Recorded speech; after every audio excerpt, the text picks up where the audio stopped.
So we just finished up this interior repaint quote. It's a 4-bedroom, 4-bath house. It's about 2,300 square feet. What we do to come up with the price of $7,910.40 is we know what our hourly charge rate is. So that's $894.40 per day for 2 guys to be working here. I estimate that this entire interior repaint is gonna take 2 of my guys about 6 days to do. So all we do is take our daily charge rate, we multiply that by 6, we find out how much material we're gonna need. So we're gonna need about 30 gallons of paint on this interior repaint, and we double it to make a 50% profit margin. And that is our price for the job.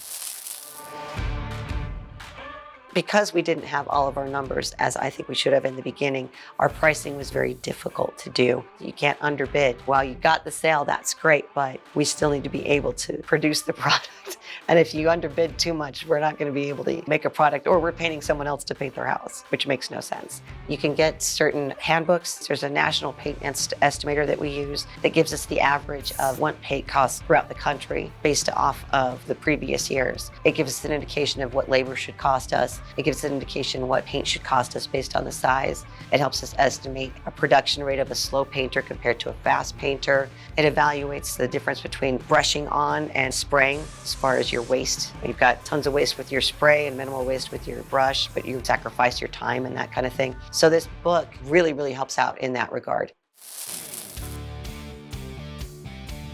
I'm gonna buy that one. That's that one. Yeah, right. One of my great projects was one kitchen island. I was able to sell that job for $20,000. That was done in 3 days. The reason why it was so expensive was there's not many painters in our area that can deliver a high-end finish. This is a mirror finish, almost like a lacquer. You can see yourself, your reflection. It's a very delicate job. The profit there was about 80%. When we price for luxury, it's the same as if we price for non-luxury. The difference might come in the quality of paint that's selected or the detail that has to be done. They might have more trim work. I'm not going to charge anyone more because I'm painting a mansion as opposed to a small house.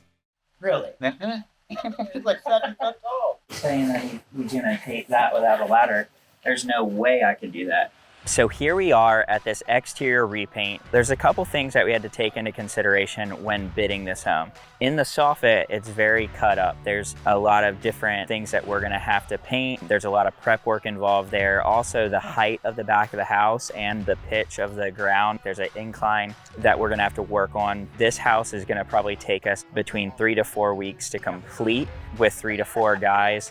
The total for this job with labor and material came to $17,500. If we're working on a multi-million-dollar home, we're not gonna charge the same rate that we would charge for, let's say, a $300,000, $400,000 home. There was one time we were doing a home that was over $1 million.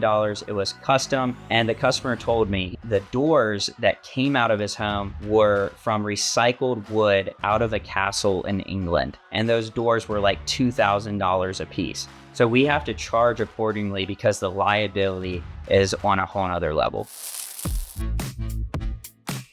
Per gallon, it's a bit over $280. What? Yeah.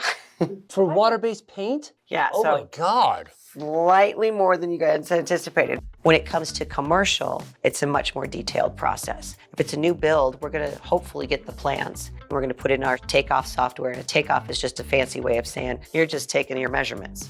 That's all it means. And then I'm gonna use the calculations in there, use my spread rate, and figure out exactly how much paint I'm going to need. That type of bid usually takes a couple of days for me to put together. I'm also gonna call my paint rep and make sure that I can get the best paint rate for it. I'm gonna put more time into it. I'm gonna see if I can get better deals. I'm gonna ask questions.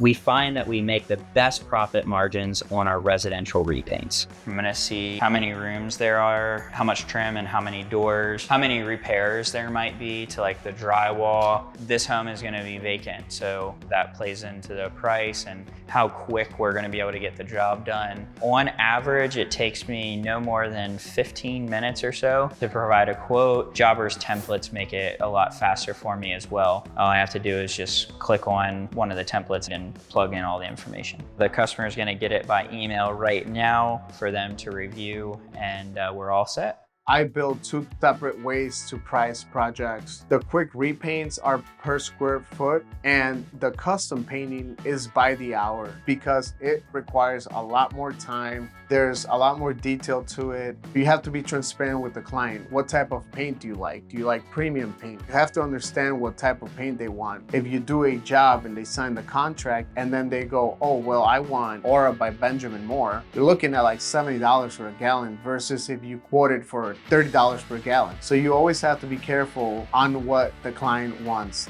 Thankfully, we've got Jobber. The client can choose what items they want. If they choose the entire bundle, we're able to give them a discount. And all of that goes directly through the system without us even having to think about it. I think it gives them the control that they want. And they don't have to call us back 6 times, because this was a huge thing also. Yeah, I got your quote, but what if we didn't include the cabinets this time? Or what if I put the sunroom on? And it just saves so much time. There's a lot less confusion, and they like it, we like it, and it just works out better for everybody. Planning is key. That will save you a lot of money. At the beginning, I would sell a job and I'd go buy the stuff I needed. Then I started realizing that we weren't making much profit. Later on, I started stocking supplies that I always needed. It allows us to save money when you buy in bulk. We gotta buy the better gloves next time. I hate the cheap gloves. Make sure that you spend your money in your sundries and not trying to cut things yourself. If you get a cheap paintbrush, you're gonna have paint hairs that are gonna come off in your cut work. If you get cheap tape, you're gonna have, so it comes up and you're gonna have leaks and you're not gonna have nice clean cut lines.